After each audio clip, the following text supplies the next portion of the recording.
saudara-saudara sebangsa dan setanah air, kalau jadi Hindu jangan jadi orang India, kalau jadi Islam jangan jadi orang Arab, kalau jadi Kristen jangan jadi orang Yahudi. Tetaplah jadi orang Nusantara dengan adat budaya Nusantara yang kaya raya ini. Ingat wahai saudara-saudara, musuh yang terberat itu adalah rakyat sendiri. Rakyat yang mabuk akan budaya luar, yang kecanduan agama, yang rela membunuh bangsa sendiri demi menegakkan budaya asing. Jangan mau diperbudak oleh semua itu. Tetaplah bersatu padu membangun negeri ini tanpa pertumpahan darah. Hai anakku, simpan segala yang kau tahu. Jangan ceritakan berita dan sakitku kepada rakyat. Biarkan aku menjadi korban asal Indonesia tetap bersatu. Ini aku lakukan demi persatuan, kesatuan, dan keutuhan bangsa. Jadikan ceritaku ini sebagai saksi bahwa kekuasaan presiden sekalipun ada batasnya. Karena kekuasaan dan kekuatan langsung ada di tangan rakyat. Dan di atas segala-galanya adalah kuasa Tuhan yang Maha Esa. Merdeka! Dalam rangka memperingati hari ulang tahun kemerdekaan Indonesia 17 Agustus tahun ini, apa yang penting kita sampaikan kepada masyarakat? Ya, pertama ya, kita harus mensyukuri ya, Tuhan memberi kita kemerdekaan, di mana kita tahu perjuangan ya, dan kemerdekaan itu tidak gampang ya, memerlukan perjuangan para pendahulu kita, baik harta ya, tenaga, bahkan nyawanya yang dikorbankan untuk memperoleh kemerdekaan itu. Oleh karena itu ya, kita bersyukur Tuhan membantu ya, makanya sehingga kita mendapat kemerdekaan sebagaimana yang kita nikmati pada hari ini. Nah, selanjutnya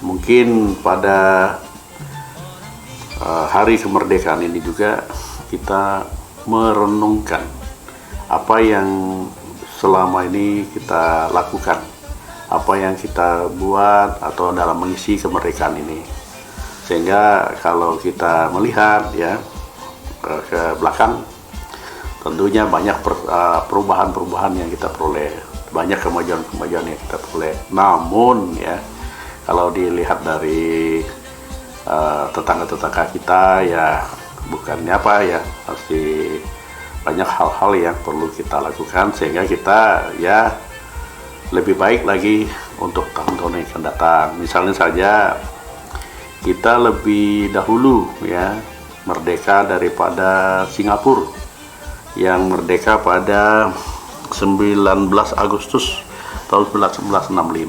Kemudian Malaysia tanggal 31 Agustus tahun 57. Kemudian lagi Qatar 3 September tahun 71. Ya, hanya Arab Saudi yang merdeka tahun 23 September 30 tahun 1932 ya. Wajarlah. Tapi ya kalau kita perhatikan, kita ini berlomba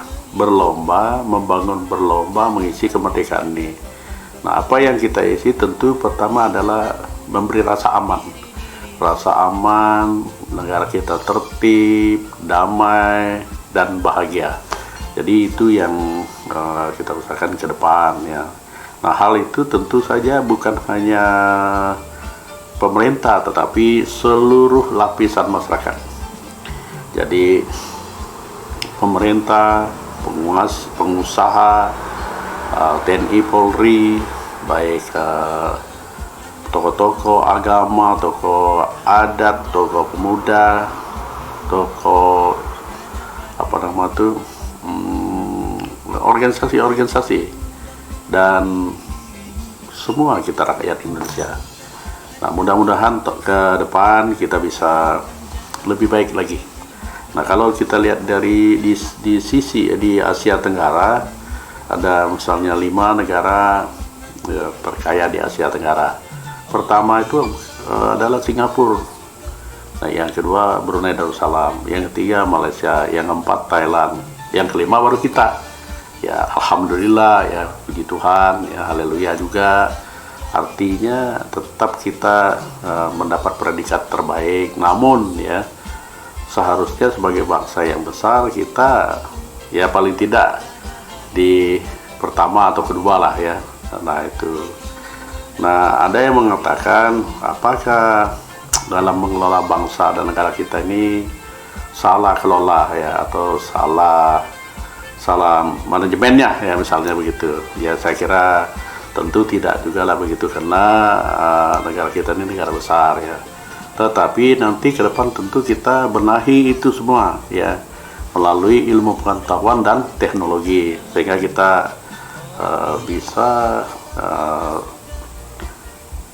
lebih baik atau sejajar dengan bangsa yang paling maju di dunia ini. Nah seperti yang disampaikan oleh pemerintah kita atau Presiden Jokowi pada tahun 2045 ya, 100 tahun Indonesia merdeka, kita akan menjadi 4 besar ekonomi dunia.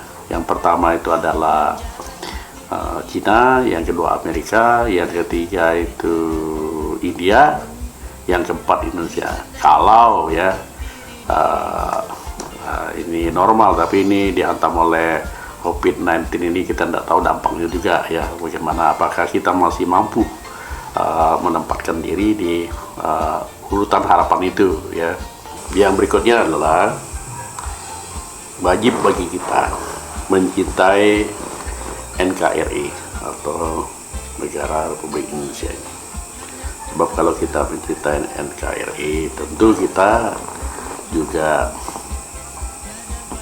membela dan mencintai apa yang merupakan seperti dasar negara kita, Pancasila, Undang-Undang Dasar 45, Bhinneka Tunggal Ika, itu otomatis tertanam di dada kita.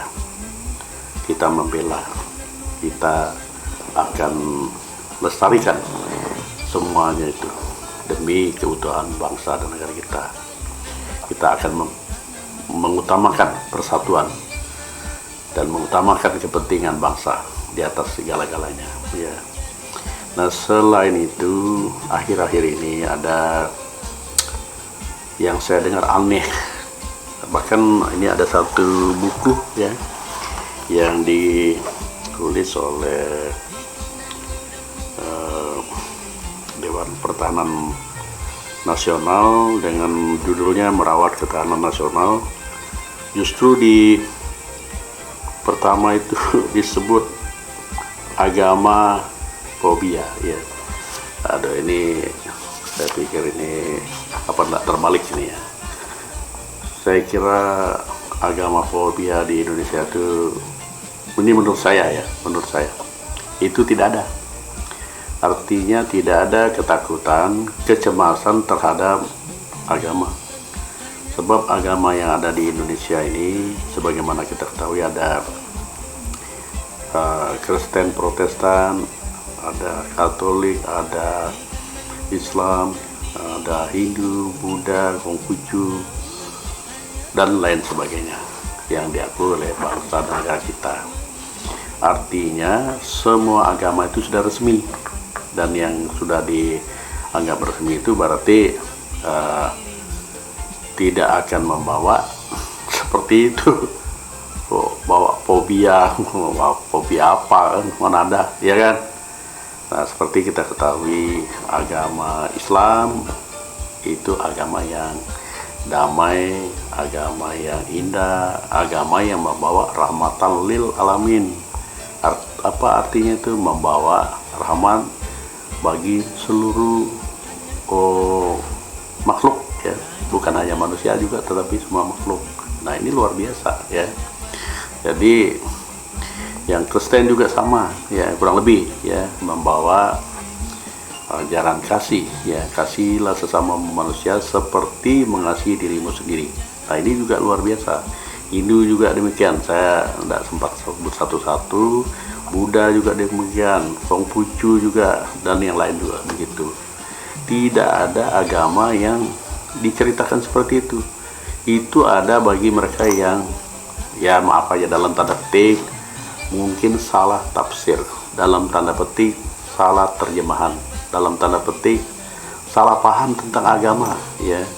Itu dibawa ke ranah politik atau dibawa ke ranah kepentingan kelompok atau kepentingan pribadi. Kalau agama itu murni agama, tidak akan berbenturan dengan siapapun, karena isi daripada agama itu adalah isinya ajaran kebaikan, aturan-aturan bagaimana kita manusia ini menyembah Tuhan, berbakti kepada Tuhan, ya, dan berbuat baik, ya. Intinya bagaimana kita berbuat baik secara bersama dan menjauhi larangan-larangan yang dijauhi larangan-larangan itu yang ditulis di dalam ajaran agama. Nah, oleh karena itu, ya kalau ada oknum-oknum yang membawa agama itu ke ranah politik, ke ranah kepentingan, kalau bisa janganlah, ya, nanti merusak dan menghambat pembangunan yang dilakukan oleh bangsa Indonesia. Jadi saya ulangi, jangan sampai ada istilah agama fobia. Fobia itu artinya apa? Ketakutan dan kecemasan yang tidak beralasan, ya kan? Seperti kita fobia terhadap gelap, fobia terhadap belalang, ya, fobia terhadap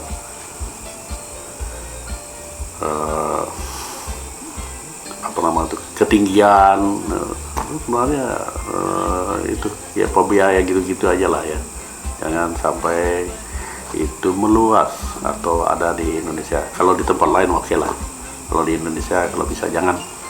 Oleh karena itu kita mohon pengertian dan peran serta tokoh-tokoh agama kita untuk membawa kita hidup rukun, hidup damai, saling toleransi, saling tolong-menolong satu dengan yang lain, sehingga kita bisa hidup berdampingan, bergandengan tangan di Republik Indonesia yang sudah merdeka pada tanggal 17 Agustus tahun 1945, dan tahun ini kita peringati untuk ke 77 tahun, ya. Oleh karena itu sekali lagi saya ucapkan selamat dan sukses merayakan ulang tahun kemerdekaan negara Republik Indonesia yang ke-77. Semoga Tuhan senantiasa memberi rahmat dan berkahnya kepada kita semua dan melindungi bangsa Indonesia serta kita semua. Amin. Terima kasih.